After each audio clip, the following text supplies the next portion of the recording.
Hello and welcome to the Memory Card. Nintendo's online offerings is something that's been criticized for many years now. Back in the days of the PS2 and original Xbox, those consoles were making strides to the beginning of online gaming on consoles. The PS2 had Final Fantasy XI as its main flagship for online games, and the Xbox had Halo 2. And these were definitely paltry in comparison to what was being done on PC and then later on the 360 and PlayStation 3, but still strides were being made. On the GameCube, things were a lot more dire. You had to get the broadband adapter to play anything online, and you could only play a couple games, most notably Kirby's Air Ride, which wasn't as much in comparison to the lot more games you could do online on PS2 and the Xbox. But with the launch of the DS and the Wii, Nintendo made an effort to focus more on online games, but even then, it was still very anemic in comparison to what could be done on the PlayStation 3 and the Xbox 360. You can only do online for certain games, like Mario Kart Wii and the Conduit and some other games, but still nothing in comparison to their competition. So, with the launch of the Wii U and the 3DS, Nintendo decided to focus a lot more on online gaming this time around, and more so the social aspects of playing games online. So they decided to launch a service known as Miiverse.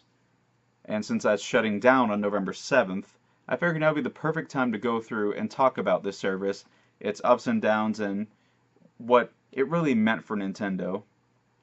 I don't really have a game to hold up since it's an online service, so I'm just going to hold up the Wii U gamepad.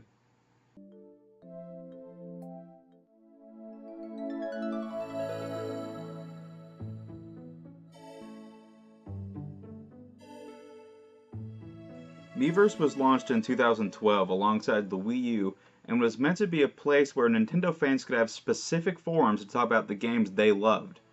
While the people that enjoyed the service used it a fair amount, it was also fairly easy to ignore if you didn't care about it. I would consider that one of the strengths of it and ultimately one of the big downfalls of it. Miiverse was an insular system, but it also had a functionality within certain games that helped make them even cooler. One of my favorite aspects of Miiverse were the ways it was integrated into some of my favorite games on the Wii U. For instance, in Wind Waker HD, you could take pictures and send them off in bottles where you'd find them out in the ocean. And find these bottles from other players while sailing around just added to the fun of exploring the game world and helped add a sense of community to the game. It helped bring the fanbase together, which was nothing but a great thing. It also helped make the seas livelier than they ever had been before.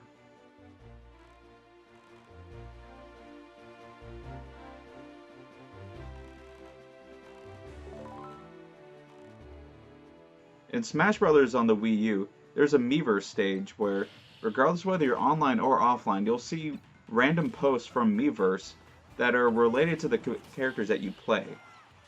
While you're online, you'll see a refresh of new ones, but when you're online, there's a selected random ones that'll show up.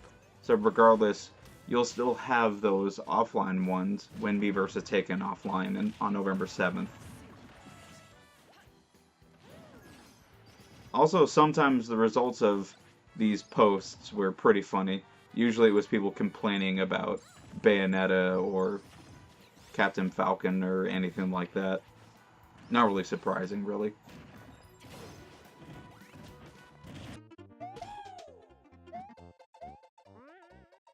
In Super Mario Maker, you could comment on stages through Miiverse, and it also made sharing levels easier, which has helped make the game more enjoyable.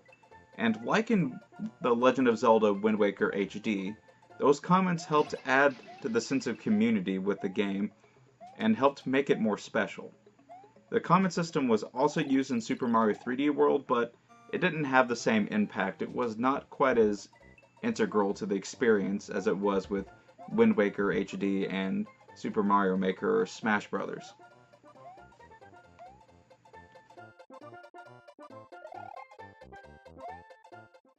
Miiverse Ending does suck because I really enjoyed the service and I liked the way it added to certain games like I have highlighted in this retrospective.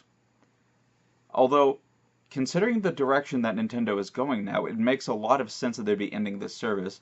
As I've said, Miiverse is a very insular system. It's all hardcore Nintendo fans talking about the games they love, but it's all in a close, tight-knit community. It doesn't get the message out like Nintendo needs. And also, it doesn't help that with Miiverse, it heavily uses Mii, so it is tied heavily to the branding and the idea and identity of the Wii and the Wii U. And with the Switch, Nintendo is trying to break away from the Nintendo of that era, and it is working for them spectacularly.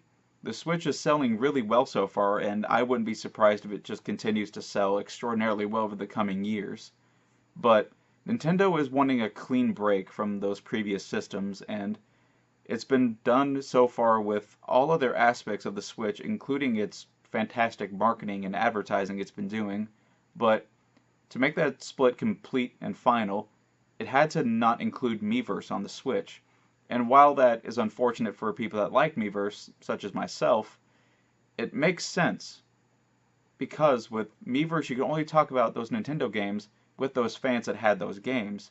But with the Switch's ability to take screenshots and share them to Twitter and Facebook, and hopefully they'll update it to add Instagram as well, that'll help me out a lot.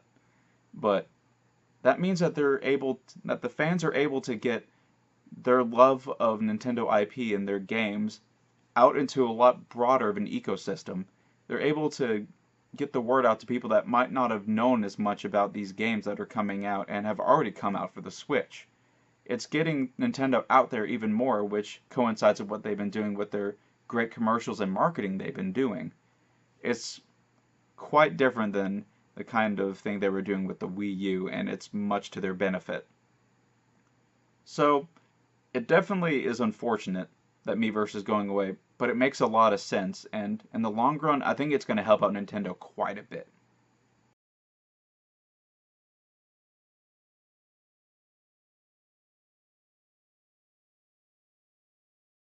Something else that was really cool about Miiverse was during the lead up to game launches like Breath of the Wild and also Pokemon Sun and Moon and X and Y and all that, you could see messages from the developers pop up on Miiverse, and people could have some interaction and discussion around the things that were being said leading up to the game's launch, and it was really cool being able to see messages from the developers of these games.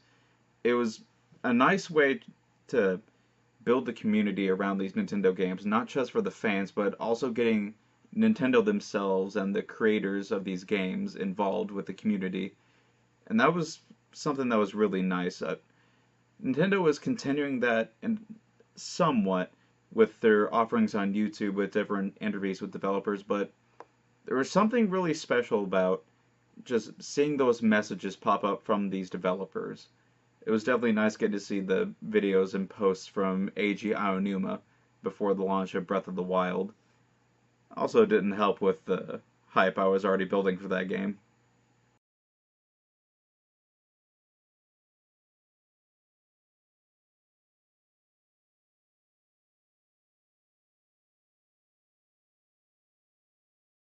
Even though Miiverse is a very flawed system, I'll freely admit that, I definitely had a lot of good times with this service, and I enjoyed seeing other Nintendo fans talk about games that I cared about. Even though there was a lot of dumb posts and memes and stuff like that, that's just indicative of the internet in general. But it definitely makes a lot of sense, and it's to Nintendo's benefit to focus more in the direction they've been going, focusing more on established social media platforms where Nintendo fans and non-fans alike all are. It does them a lot more to be able to focus on these platforms rather than their own insulated system. It's going to help them a lot in the long run, I think, and it's already contributed to the success they've had so far. Not quite as much as all the great games they've been making this year, but it still helps. I'll definitely miss Miiverse, and I enjoy the time I had with it, but it is definitely for the better that Nintendo is doing what it's done.